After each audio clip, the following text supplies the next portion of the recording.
بسم اللہ الرحمن الرحیم. جس طرح آپ صحافی بھائیوں کو پتہ ہے، آپ لوگ اس کو کوریج بھی کر رہے ہیں، ان چیزوں کو دیکھ بھی رہے ہیں.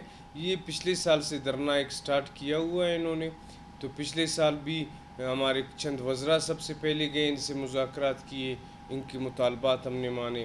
پھر وزیر اعلیٰ صاحب خود گئے، وہ گئے، انہوں نے ان کے مطالبات سنے، وہ مطالبات مانے گئے. پھر وزیر اعلیٰ صاحب نے مجھے بھیجا، میں گیا، پھر وزیر اعلیٰ صاحب گئے. تو جب بھی ہم وہاں مذاکرات کرتے ہیں، وہ ایک ٹینٹ میں ہمیں بٹھا کے ادھر ایگری کرتے ہیں کہ آپ لوگوں نے ہمارے سارے مطالبات مان بھی لیے اور ان پر عمل درآمد بھی ہو رہا ہے. تو لیکن جب وہاں سے ہم نکلتے ہیں، پھر وہ جو ہے اس مذاکرات کے ماننے سے انکار کر دیتے ہیں. تو ابھی انہوں نے گزشتہ 2 مہینوں سے دھرنا سٹارٹ کیا تھا.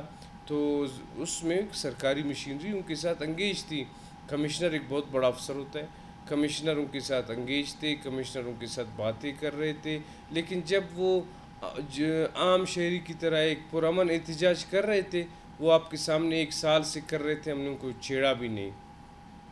لیکن گزشتہ دنوں انہوں نے جو ہے ایک ایسی جگہ پر احتجاج کیا جس سے پورٹ بھی بند، چائنیز بھی اپنے کمپاؤنڈ میں بند، پی سی ہوٹل میں بھی 100 150 بندہ ہے، بند یرغمال سمجھیں آپ. ہمارا بالکل نیوی وہاں آپ کو پتہ ہے بہت بڑی فورس ہے جس کی بہت بڑی تعداد ہے، ان کے کیمپس بند، وہ ہل جل نہ سکیں. تو یہ چیزیں ریاست پھر برداشت نہیں کر سکتی ہے. پھر ہم نے کہا پرامن جدوجہد، پرامن جدوجہد. پھر جب ہم نے ان کو اٹھانا سٹارٹ کیا، ان کی گرفتاریاں ہو گئیں، تو پھر انہوں نے جو ہے ایک نیا پروپیگنڈا کیا کہ خواتین کو یہ مار رہے ہیں، خواتین کو لاٹھی چارج کر رہے ہیں. ایک تو آپ کو پتہ ہے پاکستان ہے، مسلمان ہیں، ہم سب مسلمان معاشرہ ہے.